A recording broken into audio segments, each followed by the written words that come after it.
আপনি যদি মোটা হইতে চান, যে আমি চিকন খুব মোটা হবো, তাহলে ঠান্ডা পানিতে মধু দিয়ে খাবেন।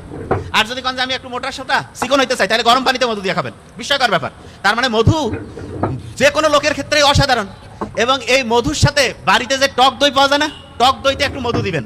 দেওয়ার পরে যদি ওই খাবারটা খান, ব্রেনটা আপনার হচ্ছে ওই যে ওই সুপারগুলো যেমন একটা জায়গায় একদম আঠা চমৎকারভাবে লাগিয়ে যায়, ঠিক তেমনি করে মধু এবং তার সাথে হচ্ছে টক দই মিক্সড করে যদি খান, পরাটা দেখবেন খুব সুন্দর করে মাথার সাথে একদম লেগে যাবে। তাহলে এটা খুব একটা ইন্টারেস্টিং খাবার, মধু এবং টক দই। খাইতেও মজা লাগবে, ব্রেনের জন্য খুব অ্যাক্টিভ হবে।